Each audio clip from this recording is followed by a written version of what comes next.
In the vast and diverse African continent, marked by a tapestry of often dark histories, events have occurred that have left deep scars on society. Among them are the violent assassinations of political leaders, episodes that shook nations and reverberated across the continent. These tragedies not only caused a wave of instability, but also reflected the complex dynamics of power, internal disputes, and external interferences that shape African politics. The presidents who led during these turbulent times often faced fatal consequences, turning their deaths into powerful symbols of the relentless struggles for autonomy, equity, and a peaceful future for the region. Samuel Doe. A Liberian sergeant and politician, Samuel Doe became a central figure in one of the darkest chapters of Liberia's history. Born on May 6, 1951, in the small village of Tucson in Grand Gede County, Doe was a member of the Kran ethnic group. With strong ambition, he stood out in the army, quickly climbing the ranks.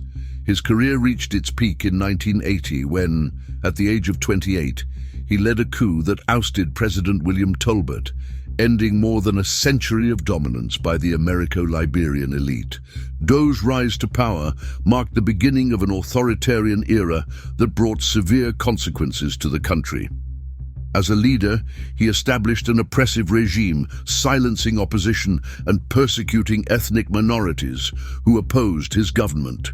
His tenure was marked by corruption, abuse of authority, and violent reprisals against anyone who dared to challenge his leadership.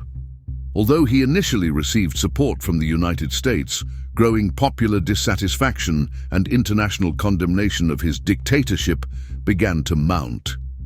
In 1989, Liberia plunged into civil war when Charles Taylor, a former aide to Doe, launched a rebellion to overthrow the regime. The war was brutal, and Doe, losing control of much of the country, saw his position become increasingly untenable. In August 1990, Doe met his fate when he was captured by rebel forces led by Prince Johnson, one of the conflict's most ruthless commanders. His capture turned into a horrifying episode in Liberian history. Doe was taken to Johnson's base, where he was publicly tortured, with the footage recorded on video and broadcast globally, provoking outrage and horror.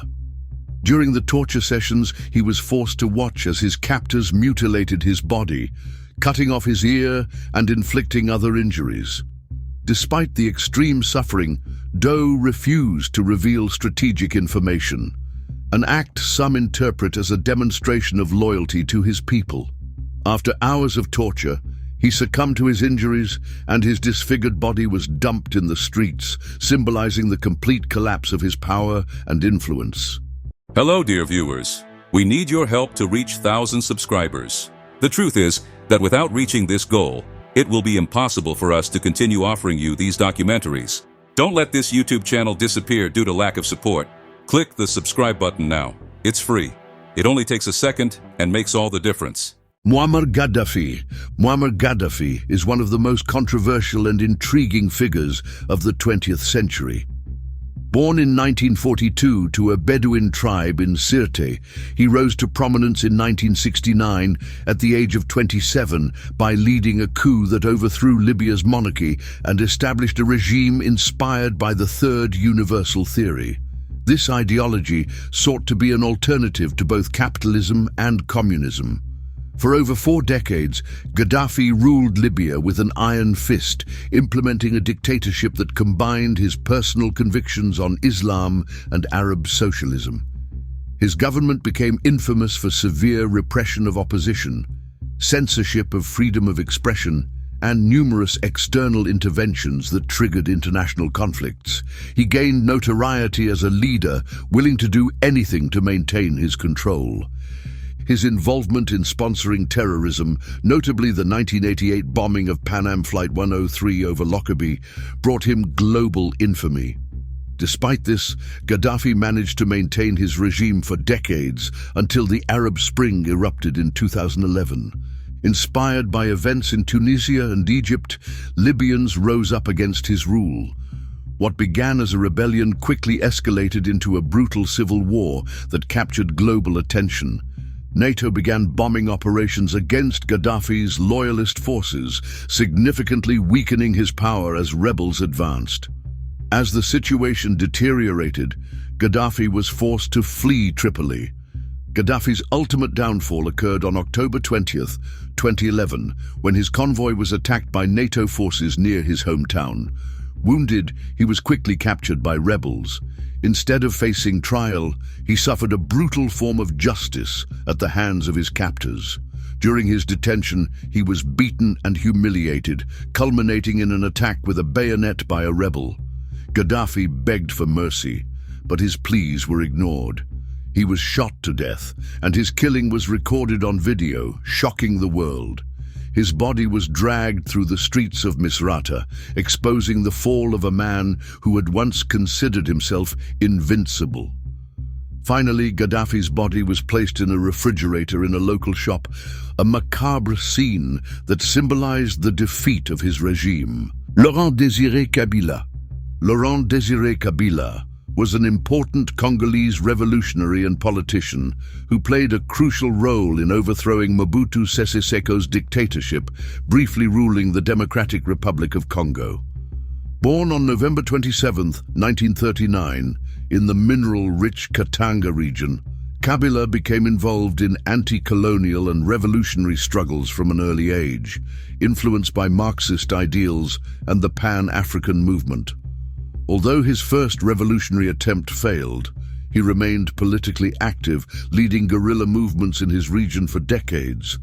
His decisive moment came in the 1990s when dissatisfaction with Mobutu's regime reached its peak. In 1996, with the support of neighboring countries such as Rwanda and Uganda, Kabila launched a rebellion that escalated into the First Congo War, also known as the Great African War. In 1997, he entered the capital, Kinshasa, proclaiming himself president and renaming the country from Zaire to the Democratic Republic of Congo. However, Kabila's presidency soon disappointed many of his supporters.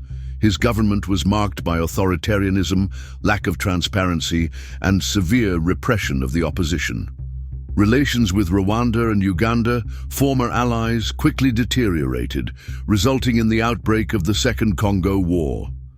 This conflict, one of the most devastating in African history, involved multiple countries and factions, leading to the deaths of millions of people, most of them civilians. Thomas Sankara was a charismatic leader and revolutionary from Burkina Faso, who became a symbol of the fight for social justice and Africa's independence from neo-colonial influences. Born on December 21, 1949, in the city of Yo, then a colony of Upper Volta, later renamed Burkina Faso by Sankara, meaning the land of upright people, he was fascinated by revolutionary ideas and social justice from a young age. This passion led him to a military career, where he quickly gained a reputation as a talented and dedicated leader. In 1983, after years of growing political and social tensions, Sankara led a coup that brought him to power as president of Burkina Faso. He launched an ambitious program of reforms aimed at transforming one of Africa's poorest countries into a self-sufficient and just society. His policies, based on economic self-reliance, feminism, the fight against corruption, and the elimination of elite privileges, quickly gained support both domestically and internationally, but also earned him many enemies. Sankara became a symbol of African nationalism and anti-imperialism, openly criticizing Western powers and their influence on the continent's politics. His reforms, which included massive vaccination, education, and anti-hunger programs, significantly improved living conditions in Burkina Faso. He also implemented a cultural renaissance policy, encouraging the rejection of Western influences and the revival of African traditions. Despite these advances, his radical changes and refusal to accept international aid as part of his quest for independence faced resistance both internally and externally. Sankara's tragic end came on October 15, 1987, when he was assassinated during a coup d'etat organized by his closest collaborator and friend, Blaise Compaoré. Sankara died alongside 12 of his collaborators when rebels stormed the government headquarters in the capital, Ouagadougou. He was shot on the spot, and his body was hastily buried in an unmarked grave in an attempt to erase his legacy and suppress his revolutionary ideas. The death of Thomas Sankara caused shock both in Burkina Faso and across the African continent. His assassination resulted from betrayals and internal political struggles, interrupting a brief but intense period of revolutionary transformation. Blaise Compaoré, who took power after Sankara's death, quickly reversed many of his reforms and realigned the country with Western powers, sparking widespread criticism and accusations of betrayal of the ideals of the revolution. Patrice Lumumba. Patrice Lumumba, one of the iconic leaders of African independence, symbolizes the fight against colonialism and the influence of world powers during the Cold War. Born on July 2, 1925, in the Belgian Congo, he stood out as an activist and, in 1958, founded the Congolese National Movement, which became the first national political party in Congo. With the country's independence on June 30, 1960, Lumumba became the first Prime Minister of the Democratic Republic of Congo. His vision of a united Congo faced both internal and external resistance, particularly from Belgium and the United States. After independence, the country descended into chaos with the secession of the Katanga province. Lumumba sought help from the Soviet Union, which was perceived as a threat by the West. In December 1960, he was arrested by forces loyal to Mobutu and, in January 1961, handed over to his enemies in Katanga, whose leaders openly opposed his policies. On January 17, 1961, Patrice Lumumba was brutally assassinated by a squad of Katangese soldiers, supported by Belgian officers. He was first executed by firing squad, and as an additional act of humiliation, his body was dismembered to completely erase his existence. Lumumba's remains were dissolved in acid. This macabre act aimed not only to eliminate any trace of his death, but also to erase his legacy. Juvenal Habyarimana. Juvenal Habyarimana was the president of Rwanda, whose death in 1994 catalyzed one of the most horrific genocides in history. Born on March 8, 1937 in Gise, he was of Hutu ethnicity and began his political career after military training. In 1973, he seized power through a coup, establishing an authoritarian regime that repressed the Tutsis, exacerbating ethnic tensions in the country. His government, stable for decades and supported by Western powers, began peace negotiations with the Rwandan Patriotic Front in the 1970s. On April 6, 1994, his plane was shot down while returning to Kigali after peace talks, resulting in the deaths of Habyarimana and other passengers. To this day, the responsibility for the attack remains uncertain. His death triggered a genocide in which about 800,000 people, primarily Tutsis and moderate Hutus, were murdered in just 100 days. Habyarimana, seen by many as a dictator, became a symbol of the tragic events that marked one of Africa's darkest chapters.